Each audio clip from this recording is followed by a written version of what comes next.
পিনাকি সাহেব এখান থেকে উস্কানি দিয়েছেন ভাঙচুর করার জন্য, ভালো। বাংলাদেশে এমন কোন আইন শৃঙ্খলা আছে? ঘোষণা দেয় অমুক বাড়ি কালকে বুলডোজার নিয়ে গুড়িয়ে দেওয়া হবে, এটা কি আইনের মধ্যে পড়ে? ল এন্ড অর্ডারের কোন সংজ্ঞা এটা ফেলানো যাবে? যাবে না।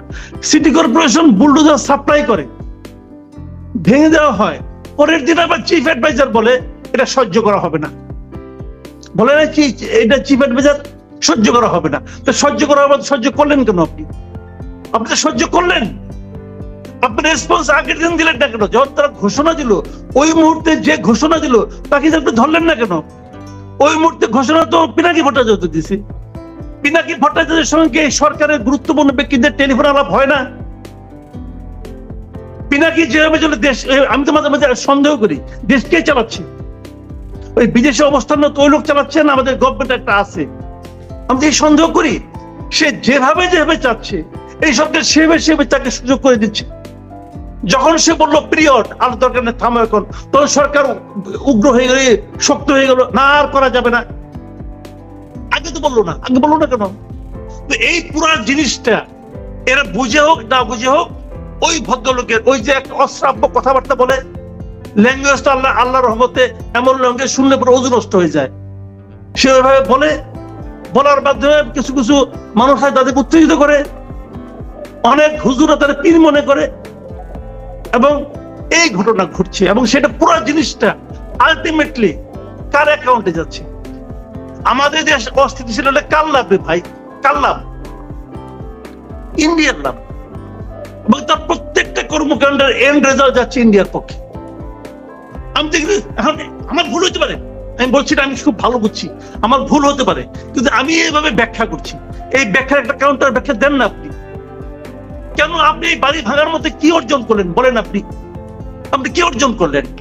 মাঝখান থেকে এই জিনিসটা অর্জন করলেন, এখন ওরা বলবে যে এই মহিলাকে ফেরত দিলে সে রাজনৈতিক প্রতিহিংসার শিকার হবে, সে দেশে নাই, তারপরে তার বাড়ি ভেঙে ফেলা হয়, কত বড় পলিটিক্যাল সে ভিকটিম হয়ে গেছে এখানে, এটা বলবে এখন ইন্ডিয়া। দেখেন লাভটা আমার কি হলো? আমার তো দরকার শেখ হাসিনাকে। আমার আপনি এই বাড়ি ভাঙবেন, সরকার যে কোনো সময় ভাঙতে পারতো, এই বাড়ি থেকে আগামীকালকে এসে নেকে উঠতে পারতো, সরকার যে কোনো সময় ভাঙতে পারতো।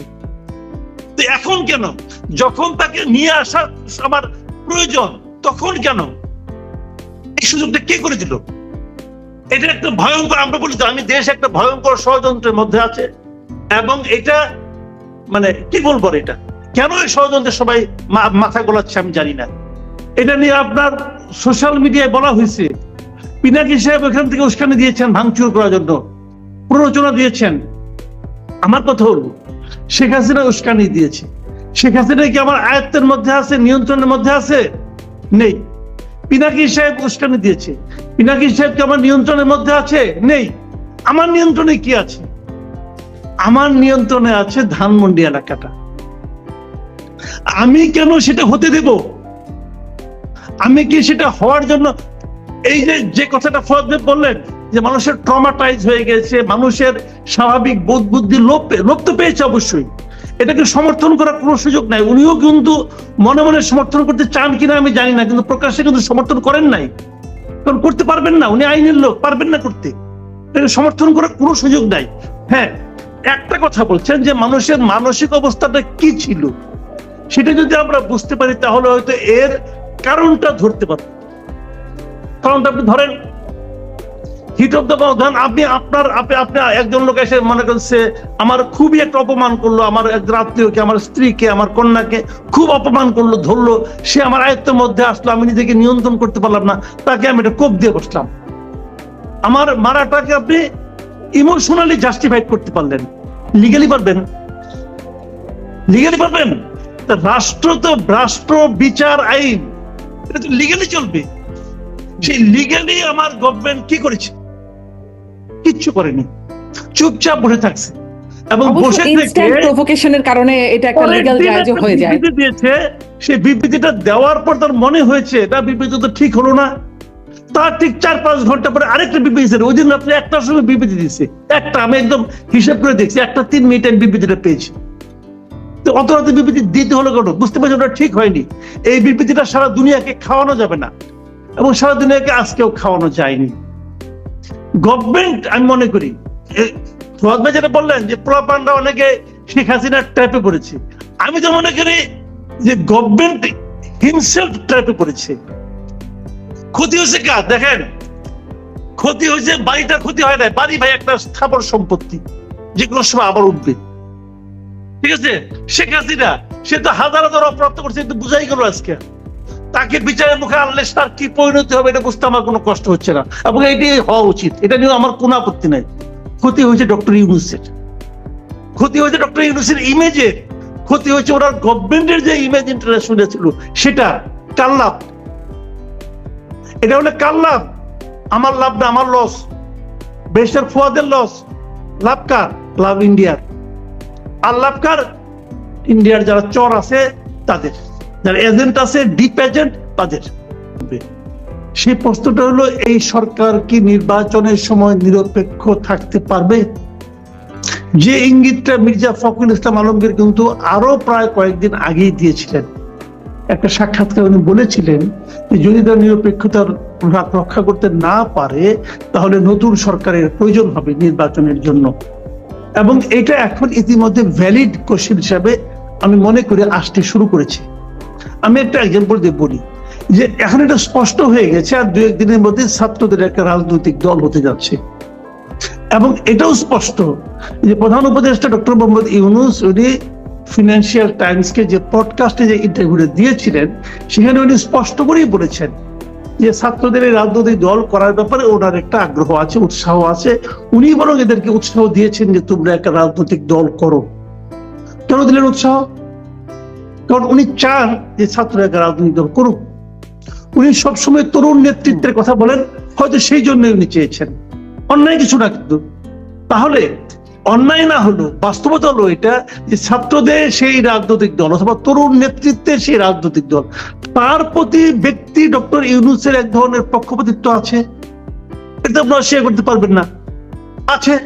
এখন যদি এই দল রাজনৈতিক ইলেকশনে অংশ নেয় এবং যদি ডক্টর ইউনূসের সরকার ক্ষমতায় থাকে, তাহলে এই সরকার প্রধান হিসাবে উনার যে চাওয়া না চাওয়া, উনার যে পক্ষপাতিত্ব, এটা কি সরকারের উপর প্রভাব ফেলবে না?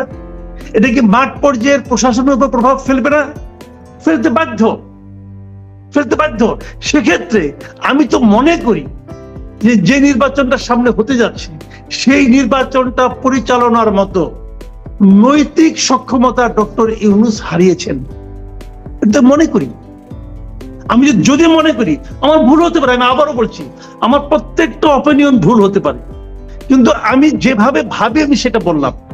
যদি এর কেউ পাল্টা যুক্তি দিয়ে আমাকে বোঝাতে পারে না, তারটা মেনে নেবো। আমি কিন্তু কোনো কিছু ধরে বসে থাকবো না।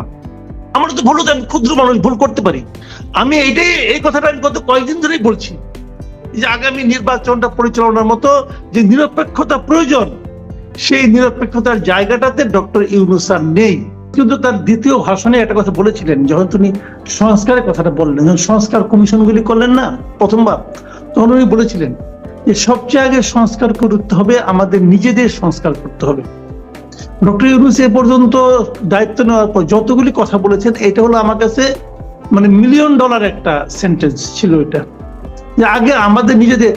বেশি ফুয়াদ যে কাহিনীটা বললেন, উনি নিজেও একজন আইনজীবী, কিন্তু উনি এই কথাটা আরেকদিন আমার সঙ্গে আলাপ করছিলেন ব্যক্তিগত পর্যায়ে, যে এটা কিন্তু একটা ভয়ানক ঘটনা, ভয়ানক দৃশ্য। বেশি দূর যাওয়ার দরকার নেই, আপনি সিম্পল একটা কাজ করেন।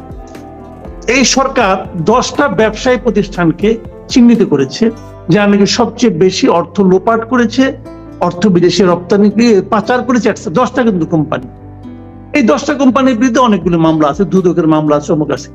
খালি দেখেন, আপনি খালি একটা কথা খালি খবর নেন, এই 10টা কোম্পানির যত আইনজীবী আছে এরা কারা? একটাও এখানে আওয়ামী লীগের আইনজীবী নাই কিন্তু। আর থাকলেও সে পিছনে মূল আইনজীবীর সামনে কারা, কোর্টের সামনে দাঁড়ায় কারা? হয় বিএনপি নয় জামাত, পরে দাঁড়াচ্ছে। তাহলে এরা যদি দাঁড়ায়, এই 10টা ব্যবসায়ী গ্রুপের পক্ষে যদি এরা দাঁড়ায়, তখন আদালত কি হবে? আদালতে যে কথাটা সাহেব বলেন, আমি দেখেন বাস্তবতাটা খেয়াল করেন, বিচারক কিন্তু আগের বিচারক অনেকে রয়ে গেছে, আওয়ামী লীগের সুবিধাপ্রাপ্ত বিচারক অনেকে রয়ে গেছে, তাদেরও তো অনেক রকম সমস্যা আছে। তারা যখন দেখবে তার সামনে একজন বিএনপির আইনজীবী নেতা দাঁড়িয়ে গেছে অথবা তার চেম্বার দাঁড়িয়ে গেছে, সে কি করবে রে ভাই? সে কি করবে? দোষ তো দিবেন, আপনি বলবেন যে এই বিচারক, এই বসুন্ধরা কেন ছাড়া পেয়ে গেল, ওবায়দুল করিম কেন ছাড়া পেয়ে গেল, বলবেন তো সালমান রহমানের ভ্যাকসিনকে কেন ছাড়া পেয়ে গেল, সব তো বলবেন এগুলো আপনারা। কিন্তু কাদের জন্য ছাড়া পেল অথবা এদেরকে ছাড়া পাইতে কে সহযোগিতা করলো? কেউ কি বলবে? কেউ বলছে? কোথায়? বৈষম্যবিধি ছাত্র আন্দোলন এখন বলে না কেন যে এই প্রতিষ্ঠানগুলো মামলা যারা লড়বে তারা কারা, তাদেরকে আমার চিন্তা, তারা কি বিএনপি করে? যদি বলা হয় যে এই যে পক্ষে দাঁড়ালে পরে তুমি বিএনপি করতে পারবে না, সবাই বিএনপি ত্যাগ করবে কিন্তু মক্কেল ত্যাগ করবে না, এত টাকা বিএনপি ত্যাগ করবে রে ভাই, বললাম তো বিএনপি ত্যাগ করবে কিন্তু মক্কেল ত্যাগ করবে না। বিএনপির কোন আইনজীবী নেতা নাই যারা নাকি এই 10টা প্রতিষ্ঠানের মামলা করতেছে না? দেখান, হাত দেয় খুঁজে দেখান, ফত সাহেব বলো, সব জানি। তো এই যে পেইন গুলো, এই পেইন গুলো কি ডক্টর ইউনূসের সেই কথার সঙ্গে লাগছই না? তবে আগে নিজেকে সংস্কার করেন। তার মানে আপনি তো এদেরকে টিকে রাখতে চাচ্ছেন, আপনি এদের কাছে চাঁদা নিচ্ছেন। বসুন্ধরা চাঁদা কেনা নিচ্ছে বলেন আপনি? এই আমাদের সাংবাদিকদের মধ্যে বিএনপি পন্থী সাংবাদিক কাদের গনি চৌধুরী, উনি যে চাকরি নিছে, জাস্ট চাকরি নিছে ওদেরকে রক্ষা করার জন্য। কি করছে বিএনপি তার ব্যাপারে? সে এখনো বিএনপি এর লিডার আছে, আছে না? তো এগুলি তো হচ্ছে, তো এগুলি বলে লাভ নাই রে ভাই, এগুলো হলো বাস্তবতা, এগুলো মানে আগে এক পন্থী ছিল, এখন আর এক পন্থী যাচ্ছে, ঘটনাটা একই রকম ভাবে চলছে। একই যেই লাও সেই কুদু বলে না গ্রামে, গ্রামে যে প্রভাবটা আসছে এটা কিন্তু যেই লাও সেই কুদু, এটা কিন্তু ইংরেজি কোনো ভার্সন পাবেন না ভাই, এটা বাংলাতেই কেবল প্রযোজ্য, এটা আমাদের দেশের জন্য প্রযোজ্য, যেই লাও সেই কুদু। তো আপনি কি করবেন? এই দেশের মানুষ হাজার হাজার বছর অভিজ্ঞতা থেকে এই শব্দটা ব্যয় করছে, এই জাতির জন্য এটা অ্যাপ্রোপ্রিয়েট শব্দ, বাকিটা কি হবে আল্লাহ জানে। তাহলে মানে খুব পুরো আলোচনা ধরে যদি দর্শক, আমি জানি না কি সামারাইজ করছেন, খুব আশাবাদী হবার মতো কোনো জায়গা দেখলাম না। কিছু দেখাতে পারেন মাসুদ কামাল সামনে আশাবাদী হবার মতো? না, আশাবাদী একদম হবো না, আমি তা বলছি না, আশাবাদী হবো। এই যে কথাগুলো উচ্চারণ করছি, ধরেন এই যে কথাগুলো উচ্চারণ করছি, এখানে তো আশাবাদী হওয়া যায়। আজকে বৈষম্যবিধি ছাত্র আন্দোলন একটা ঘোষণা দিলেই তো পারে, এই যে ব্যবসায়িক সন্ত্রাসী যারা ছিল তাদের মামলা যারা করবে তাদের বিরুদ্ধে আমরা অ্যাকশন নিব। ওরা বলুক, ওরা তো অনেক কিছু করছে, বলুক, বলো তো উচিত। তারা যদি আদালত প্রাঙ্গণে এসে বিচারপতিকে ছুটিতে পাঠাতে পারে, তাহলে এদেরকে ছুটিতে পাঠাতে পারে না? বলুক। নাকি এদেরকেও খাইয়ে খেয়ে বসে নিচ্ছে কে জানে? এই খবর পাচ্ছি বসুন্ধরায় কে কে যায় না যায়, অনেক খবরই তো পাই, অনেকেই যাচ্ছে। যদি সেরকম হয় তাহলে সমস্যা, আর যদি তা না হলে এরা যদি একটা ঘোষণা দেয় তাহলে অনেক কিছু চেঞ্জ হতে পারে। আইনজীবীরা বলুক, প্রকাশ করে দেখ নামগুলো, অন্য কিছু দরকার নাই। এই যে ফুয়াদ সাহেব আছেন, উনি প্রকাশ করে দেন না, কিন্তু প্রকাশ করে দেন যে বসুন্ধরা মামলা অমুক অমুক আইনজীবী করতেছেন, ইয়ের মামলা, বেক্সিমকো মামলা অমুক অমুক আইনজীবী করতেছেন, ওবায়দুল করিমের মামলা অমুক অমুক করতেছেন, বলে দিয়ে নিতে হয়, বলে দেন না, কিছু দরকার নেই, আর কিছু করতে হবে না। যাদের কোনো সমালোচনা করা দরকার নাই, সোশ্যালি তাদের ব্যাপারে দেখবেন একটা জনমত গড়ে উঠছে, কিন্তু করতে হবে। আমি নাম সংগ্রহ করতেছি, যদি আর কেউ না করে ভাই আমি করবো। আমি যে জায়গাটাতে নাকি মানে ফদ ভাই যে কথাটা বললেন যে উনি প্রথমে যে পলিটিক্যাল পার্টিকে নিষিদ্ধ করার যে কথাটা বললেন, এই জায়গাটাতে কিন্তু আমার কাছে মনে হয় যে আমরা কিন্তু যদি ওভাবে যদি দেখি তাহলে কি হবে জানেন? তাহলে সেটা তো আলটিমেটলি আপনি পারবেন না রে ভাই, আমার অভিজ্ঞতা বলে পারবেন না। কারণ আওয়ামী লীগের মতো এত বড় একটা দল এবং এত ক্ষমতাধর, যারা নাকি 15 বছর ক্ষমতার সমস্ত জায়গায় তার নিয়ন্ত্রণ ছিল, সমস্ত শক্তি প্রয়োগ করে, কিন্তু সে জামাতের মতো একটা ছোট দলকে নিষিদ্ধ করতে পারে নাই ভাই, একদমই পারে নাই। শেষ মুহূর্তে এসে যখন তার ক্ষমতা যায় তখন একটা গায়ের জোরে একটা অর্ডার দিয়ে তারপর তো তারা নিজেরাই চলে গেছে, পারে নাই। কিন্তু 14-15 বছরে পারে নাই নিষিদ্ধ করার। আর যা তারা করেছে অলিখিত নিষিদ্ধের মতো করে রেখেছিল, তাতে জামাতের ক্ষতির চেয়ে উপকার হয়েছে বেশি। জামাত সমস্ত জায়গায় কিন্তু আরো বেশি করে ঢুকে গেছে এবং তারা সময় দিতে পেরেছে। কাজে এটাই হয়, একটা দলকে নিষিদ্ধ করা যায় না এভাবে।